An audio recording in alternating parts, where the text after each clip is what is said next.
Assalamualaikum warahmatullahi wabarakatuh. Siang ini saya bertemu dengan Kades Jatimulyo Petanan Kebumen, Sabit Banani.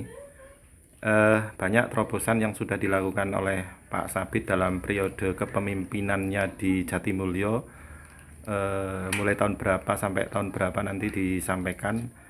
Yang ingin saya tanyakan ini Pak Sabit untuk kesempatan kali ini adalah tentang domba. Iya, Dari beberapa media yang mengangkat tulisan atau video tentang Jatimulyo belakangan riuh dengan pemberitaan tentang Jatimulyo Desa Domba.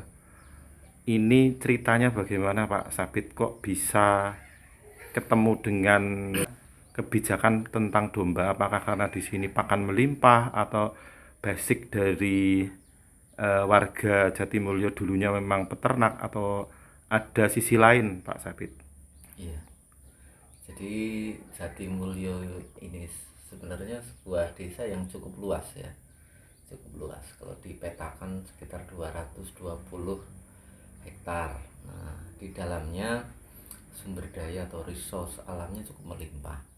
Namun ketika masa kepemimpinan kami dari 2019 itu peternak itu mulai sangat jauh berkurang. Mungkin dalam satu RT hanya ada satu. Nah, sedangkan kebutuhan pupuk di satu sisi, eh, recovery lahan itu membutuhkan komponen organik yang saya pahami itu bisa dihasilkan dari sentra peternakan.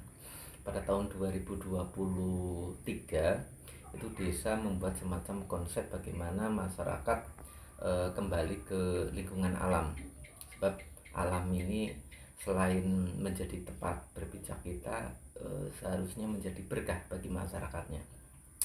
Itu kenapa pilihannya sebenarnya ke domba, itu karena domba ini kan grazing, pemakan rumput ya, beda dengan kambing. Kambing ini kan pemakan daun atas. Itu sehingga yang bisa kita kembangkan secara naluri hewannya adalah ke dombanya. Selain itu domba ini sangat mudah untuk untuk dibudidaya, berbeda dengan kambing, membutuhkan konsentrasi kemudian pengetahuan yang lebih tinggi karena domba ini berkoloni, kemudian sistem peranakan budidaya sampai ke anakan ini cukup dijadikan dalam satu kandang tanpa sekatan, artinya juga hemat lokasi, hemat tempat ya.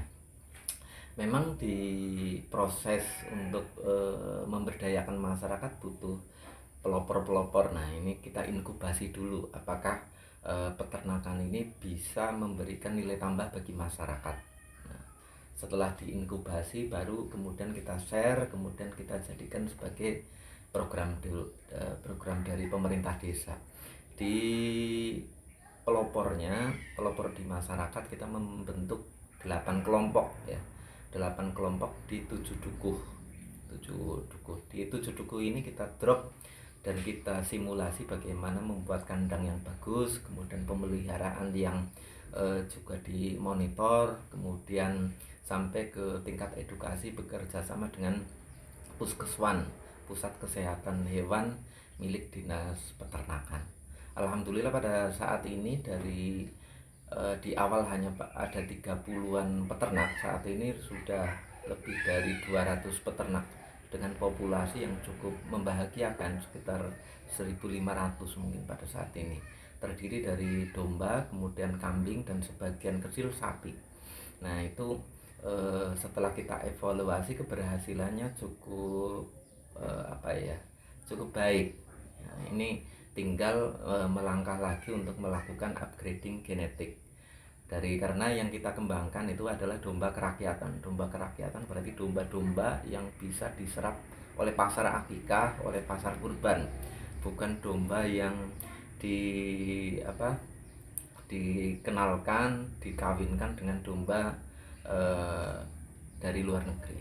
Mungkin itu Mas Sukron.